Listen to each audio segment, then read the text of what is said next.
Colour in Your Life is proudly sponsored by hobbycraft stores across the UK. For more information, go to hobbycraft.co.uk. G'day viewers, my name's Graham Stevenson and I'd like to invite you to come on a journey of creativity and learning and adventure through the series Colour in Your Life. There's an artist in every family throughout the world, and lots of times there's an artist deep down inside all of us as well. So grab your kids, your brothers, your sisters, your aunties, uncles and mums and dads and come and see how some of the best artists do what they do.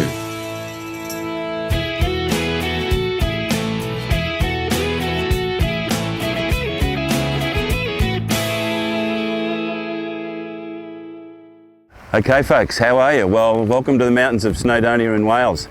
Fantastic to be here. Colour in Your Life, crossing the oceans and coming to the UK with the help of some fantastic people over here. But I specifically do have to thank Hobbycraft, the organisation that basically has art and craft shops right across the United Kingdom. They have stepped up to the plate through Ian Walton and Leon Bowen and have put together a series of fantastic artists for us to come over and start the series in the United Kingdom. We really appreciate what they've done and it's enabled us to be able to start the series in the UK. And as you can see, some fantastic places. We're visiting some amazing artists. And it's because of this company that we've been able to do this. So Hobbycraft, thank you, A1, and we really, really appreciate it. I went into one of the stores of the 89 that are located across the UK and met up with the management of the Chester store. Hobbycraft have a huge variety of products, well over 25,000. And not only do they sell some of the best brands, they also conduct workshops and art competitions across all of their stores. The range of art supplies is extensive, from oils to acrylics, watercolours, pencils, easels, and a huge range of ready-made canvases as well. Whether you are a novice or a professional artist, Hobbycraft is there to advise and assist, not just the individual artist, but art groups of all kinds right across the UK. Their mission is to inspire and encourage the passion and pleasure that the creative mind can be. Drop in and say hi and catch up with the team at hobbycraft.co.uk. Well, hi folks, welcome back to Colour in Your Life. Well, we are in Wrexham in Wales in the United Kingdom and I am with a young lady, Jacqueline Kiff. Welcome to the show. Hi, great to be here. Now, Jacqueline originally started your career was sort of a little bit by accident because of a wrist.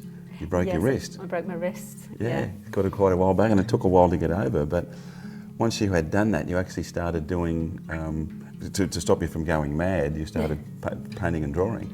I did. And started doing people's animal portraits, Yep. horses, a whole bunch of different things. And then as you moved on, you decided you really wanted to do what it was going to be about. And you ended up doing a Fine Arts Honours degree. That's right. At Glendore University Yep. in Wrexham, which is pretty cool. But tell me how that all came about and particularly your love of the old masters. I mean, you love Caravaggio's work.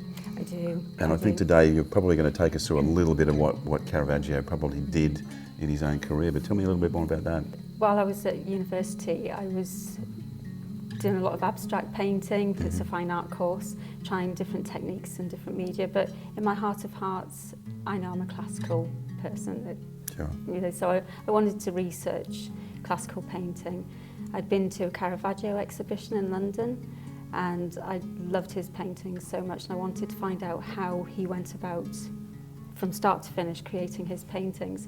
So I went online to YouTube and all these forums and just researching how Caravaggio would have painted one of his paintings. Yeah. And I just copied a small portion of one of his paintings taken of Christ using those techniques. Mm-hmm. And so I've gone on to paint a few more paintings using those techniques, and I think that's my way forward. Yeah, absolutely, and I think it's fascinating. You're actually painting one of your friends today called Julie. Yes. And you obviously like characters with a lot of character in their faces, without a doubt. But I'm going to step out of shot, as I normally do, and I'm going to let Jacqueline start the whole process. You're going to see some sort of fairly traditional stuff.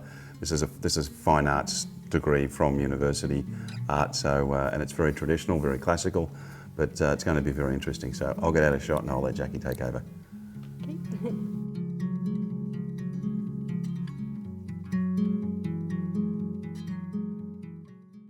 Okay, Jackie, now how do we start this portrait of Julie? What do you do to get it going? Right, well I've had some MDF board cut, it's 6mm deep, and I've prepared my drawing. I use a grid to get the accuracy. I have an app on my tablet that actually does a grid for me.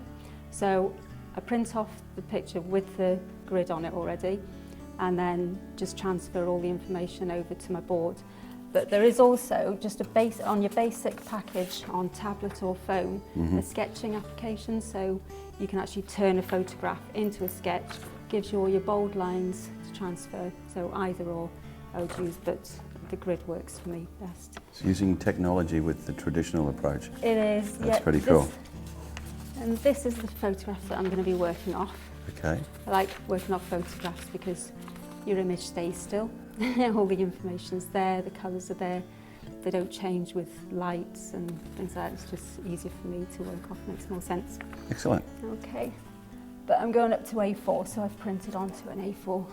I'm painting with acrylic, so I'm going to start with a stay wet palette, and I've just put some water in the well. There's a membrane in there. It's a little bit spongy and it holds the water in, keeps the paints cool, and then there's another membrane on top that I put my paints onto. And also because it's quite warm, I'm going to use some medium gel, and it's slow drying, so it slows down the drying time of the acrylic paints. But I still find that the actual acrylic drying medium does still dry the paints fairly quickly. So in actual fact, I mixed these with some hair gel, which does the same thing, but it actually slows the paints down just a little bit too much. So I find mixing the two together, I get exactly what I want. And it just allows me to blend the paints, because acrylics aren't easy to blend anyway, but these help me to blend the paints together. So the hair gel, where did that sort of pop up from? Word of mouth. I mean, people say to go to the chemist and get a particular gel, and I find this one works perfectly for what I need. That's fantastic. I'm going to start blocking in the painting with just a skin tone. I'm not too worried about the skin tone initially, because what I do, I start my paintings with acrylic as an underpainting, and then afterwards I'll go over using oils. So I have a red, a yellow and white for my basic skin tones. So I'm just, as I say, looking to block in, and it stops the oil paints from sinking. And what this means is if too much of the oil paint's absorbed into your surface that you're working on, it becomes very chalky. So underpainting in acrylics is the way to go. I'm just mixing up a basic skin tone. So do you mix the gel in with that right now? Or? Yeah, I want a fairly pink and some with a bit more yellow. It's not going to be very accurate, it's just the first layer. Just to block in? Yep, but I'm not too concerned about it at the moment, at this stage. It's just getting a layer on there to work on. So the whole painting process, particularly with you painting traditional, well, you know, when you did your honours degree, they obviously gave you choices on what you wanted to do, but that really traditional style is something that really meant something to you. It is. You know, I mean, my taste in art is very eclectic, just as my taste in music, but when it comes to my own personal, how I like to work, it's very much the classical. For me, you know, it's my escapism. You know, I know what's out there, and I can just lose myself in a painting. I can't do that with abstract art. I do enjoy doing abstract art, or, you know, playing with media collage and things like that, but for me, this is my escapism very much so. I get lost in the zone, as they say. But I think that that's what art is meant to do. It's got to be what it makes you feel inside, and you have to be true to yourself. I mean, I could probably do some very quick paintings and be selling loads of quick paintings, but I would rather spend weeks and weeks on one painting and get something out of it, because it is from me. And if somebody else gets something out of it at the end, that's great, but initially it is for me and what I get out of it. You know, it's therapeutic. Because there's so many different colours in the hair, I'm actually going to start with a very pale colour. There's also purples and reds and oranges, and I really want to focus on those colours, which is why I chose Julie for painting in the first place. Sure. So I'm just going to start mapping just some of the areas. Now this is literally just the first base. Yeah.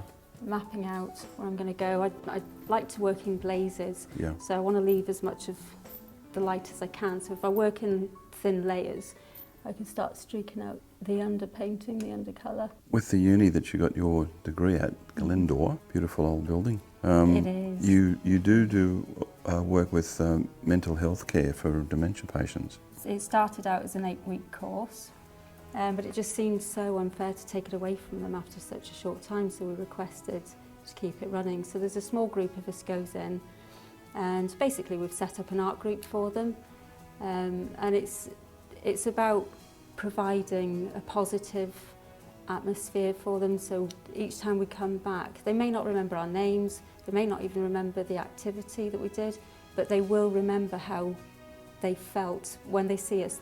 They would have a recognition, so they would remember that we provided a happy, secure, safe environment. That's what they remember. So with the physical disabilities that I had after my accident, art changed my life. I'd been working in pharmacy before, and now I'm an artist. That's wonderful, isn't it? It's different than that. I'm exactly where I want to be, and I just feel the need. I want to give something back, and I feel as though I am. And I definitely want to do some more work with art therapy, because there's definitely a thing. Absolutely, passing on the legacy, Yeah. without a doubt. Just wanted to talk about the picture Sunset Breeze, which was a beautiful piece that you did of a horse, and you said you originally took the photo at sunset. Is that correct? It was this one evening we'd gone up to see him, and the sun was just setting, and it was a really good photograph. You see how well this slow drying medium works, because the paint underneath is still wet.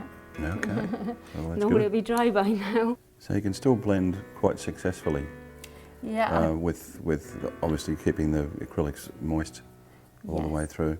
Yeah. Do you use a spritzer at all at any stage? I don't know. I find this is enough. So is there any reason that you decided to paint that portrait that close to the edge of that particular piece of board? Well, when I was doing my research into classical painting and the old masters, it's all very well learning the techniques, but you hear it all the time. Classical art is dead, classical painting's dead, the old masters, you know, the dark backgrounds and everything. So I just wanted to get on board with those who, like myself, don't believe it's dead at all. It's still beautiful. But to bring it away from the darkness, the dark backgrounds that the old masters used to paint and things like that. And there seems to be a theory. David Hockney seems to be asking questions about that, so I'm going to be researching more into David Hockney's theory, the secret knowledge of the old masters. Just have to do swimming pools a lot, that's all. Yeah, so I've kind of just tried to swing the other way and keep my backgrounds as light as possible. That's what I'm working on at the moment. And even when I was creating some of these other paintings, I just had white in mind, so keep the background as white as possible. Chances are I'll probably do something with the background of this painting, but for now I think I'm going to keep it white. Just focus on the portrait, which is what I want my work to be about anyway, just focusing on the portrait rather than lots of stuff going on in the background. Well, because your work is very meticulous, and it does take a long time to do. Yes, it does. You have very graciously have done a number of studies of Julie, so that we can actually move through, because it would take some time. I mean, obviously we have limited time to film. And it would. They take weeks to do. So we can, when you're ready, you can actually change to the next one, which is obviously more down the track. And I think that you probably want to start explaining a bit more about the glazes on the next piece as well. Yeah.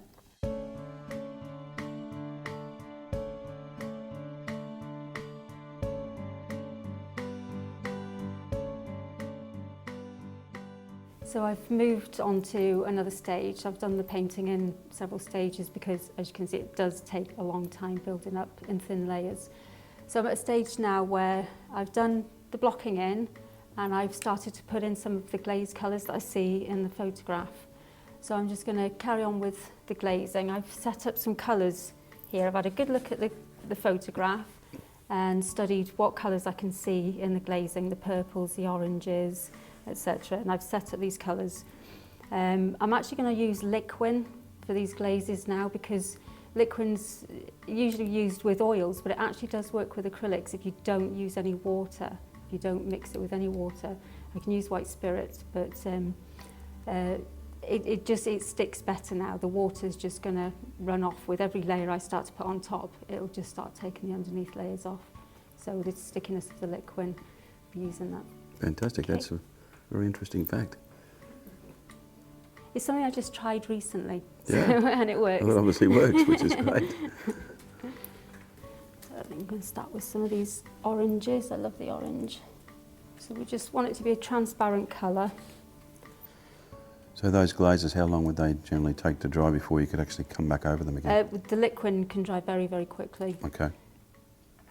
You've also done a copy of a Vermeer. Well, it's not really a copy of a Vermeer, but it is a very iconic painting called The Girl with the Pearl Earring, but you put yourself in there instead. It is. The first year at university at Glyndŵr, we had 2 modules. One was called Selfie, and then we had another module called Appropriation, where we would take an iconic piece of artwork and appropriate it, change it in some way to make it our own. So at the end of the first year, I put the 2 modules together and did the appropriation of Vermeer's painting, Girl with a Pearl Earring, and put myself in it for the selfie, just as my very final piece for the first year. That's fantastic. So that's what I came up with. Wonderful. I did that in acrylics. Wonderful, wonderful. So I'm going to do a little bit of work on the shirt now, start shading him. I've decided to focus all my painting on just the portrait. I'm going to do the rest using Caran d'Ache pencil. Mixing media makes it more interesting, a bit more modern. I think that particular technique really centres the work right into the face. Yeah. Everything else is sort of fairly subtle, and there's brilliant detail. So you were telling me that Julie's an artist as well. Yes, yeah. So do you guys get together and have outdoor female soirees, plein air? We like don't. Like a girls' day out somewhere? Julie loves photography, and she's trying so many different things. She started in the first year. She was painting when we went to uni, and then she went off. She was doing so many different things. She's got one of those minds that, just the imagination. I use this rubber for a drawing tool as well. I can actually take out some of the pencil to make these highlights in the patterns on his shirt. Mm-hmm.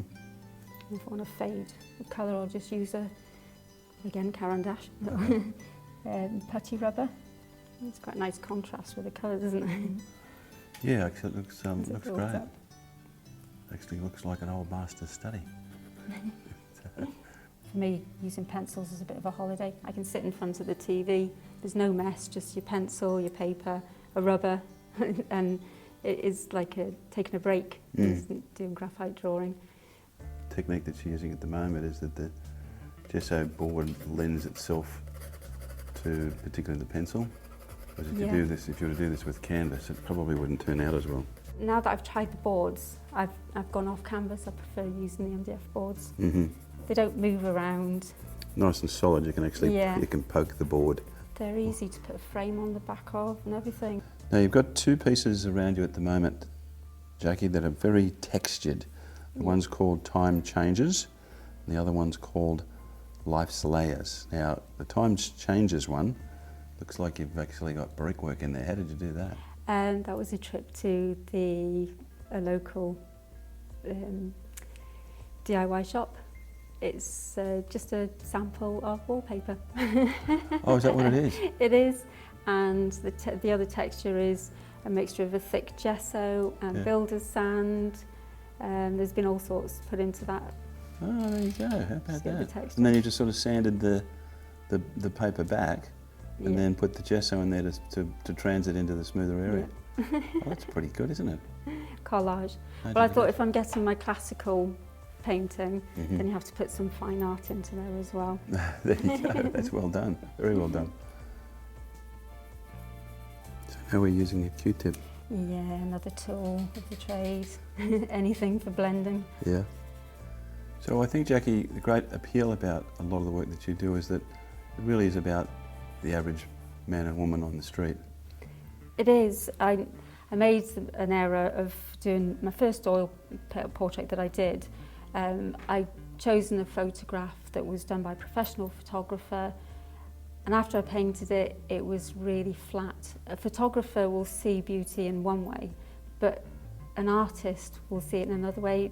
I need as much information in the photograph as I can possibly get. I want the true face. I don't want any bright lights thrown in, washing out all the bone structure and the colour. Yeah, I want just a true image of the person's face, and I want to do every single detail that's in that image. Whereas if you start airbrushing photographs, you are taking all the information out, and they do look beautiful, but for me beauty is in the reality of a person's face, the real face, real people. Well, Jacqueline, absolutely superb.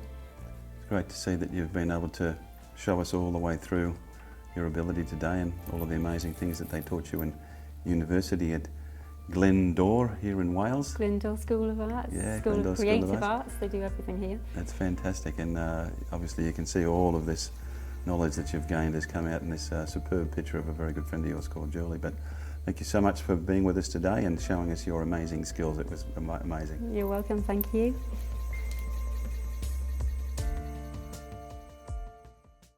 Okay, fantastic stuff, really was. And we were discussing before about the fact that this is being an artist and the other things that you've done through your life has really changed who you are as a woman. Yeah. It's taught you a different side of the world, hasn't it? It has, it really has. This is where I'm meant to be. Yeah. I'm with the people I'm meant to be with, visiting, meeting some incredible people. There's nothing else I want to do. This is it for me. But your talents come out. You can sort of see the progression as you've gone through your artistic career, and you've come to a place now where you can paint pictures like this. It's pretty extraordinary. So thank you for being on the show. You're welcome. It's wonderful. Thank you for having me. Your website details, so people can have a look at what you do. Yeah, it's jacquikiff.co.uk. And also, Jackie does workshops. Now, if you're in the area, Wrexham, if you're in the Wrexham area, or even the Chester area or North Wales, and you would like to come along and do some workshops with this very talented lady, go to the website, come in, say hi.